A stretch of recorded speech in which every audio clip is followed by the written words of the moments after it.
If my dad had died just 1 year earlier, I don't know how I would have lived with the regret. We loved each other, but we were never close. We never really said, "I love you." Looking back now, it's amazing how much can change in a single year. This is Ryan's testimony, and this is Kingdom Chronicles. I'm the middle son of 3 boys, and for a long time, I never had what I would describe as a buddy-buddy relationship with my father. My younger brother did, and in no small part due to having similar interests to my dad.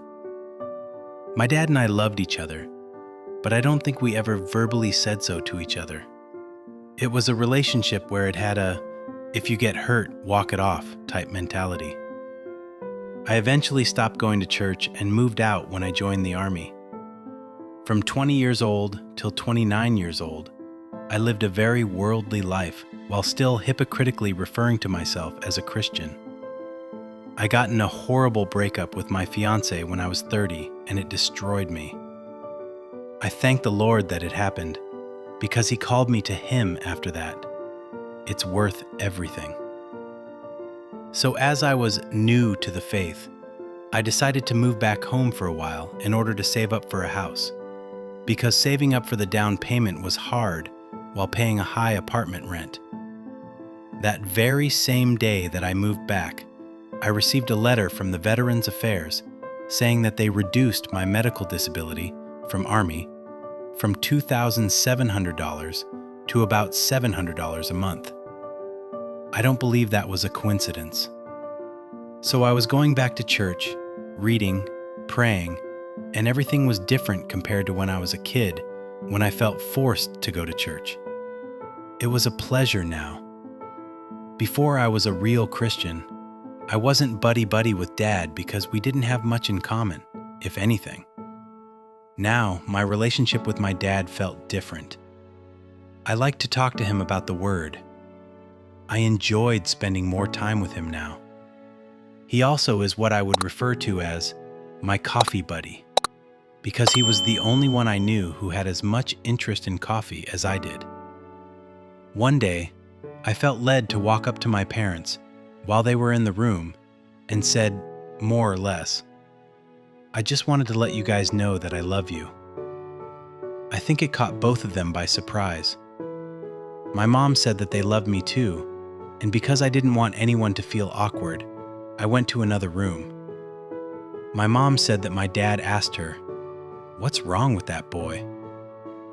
That's just the way my dad acted at times, and I think he was shell-shocked. I remember some time after that, I was getting ready for work and I walked past him sleeping in his chair. He looked so cute, like a little kid, that I wanted to kiss him on the top of his head. I resisted though because I thought it might be embarrassing, which I'm not proud of. This is just another sign of how God was dealing with me. About a year later, my dad, who had epilepsy since he was a very young man, passed away unexpectedly. The doctor suspected he had a heart attack in the middle of a seizure. My brother said that it was the Lord's grace that my dad passed this way, because Dad had said before that if he were to go, that he would want it to be quick, like a heart attack. What's more, in responding to a question about whether he was aware of anything when he was in the middle of a seizure, he said no. So he may have passed without feeling any pain or being aware of anything being amiss. The Lord's grace is tremendous. I don't even want to imagine how I would be if Dad passed and I still didn't know God personally, and wasn't certain, like I am now, that I will see Him again. The Lord did something with our relationship that would never have occurred without Him. Ryan's story reminded me that sometimes the greatest miracles aren't the ones that happen around us, they're the ones that God does within us.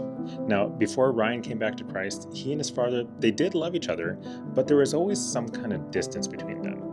When God changed Ryan's heart, their relationship changed too. they became coffee buddies. They talked about scripture, and finally they shared words that had gone unsaid for years. Words like, "I love you." Then, just 1 year later, his father unexpectedly passed away.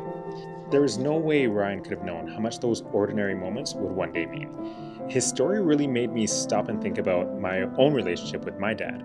I'm thankful that before my dad passed away, we had a chance to have some conversations that I'll always treasure.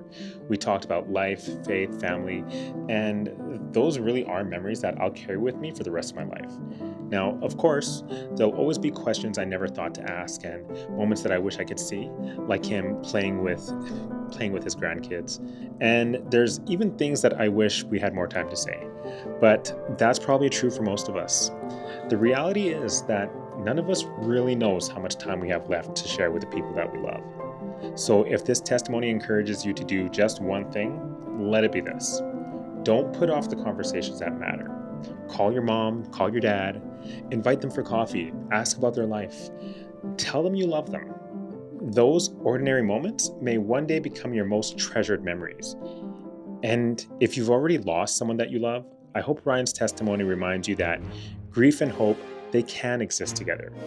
For those of us who have placed their trust in God, death doesn't have the final word. There is the promise of seeing our loved ones again. And if Ryan's testimony encouraged you today, I'd love to hear your thoughts in the comments below. Have you ever had a conversation with someone that you're especially thankful for? And if you're grieving someone who's no longer here, I'd encourage you to watch Rhonda's testimony next. After losing her brother, she had to wrestle with grief, faith, and whether hope was even still possible. You can watch her story right here. Thanks so much for watching. I'll see you in the next one.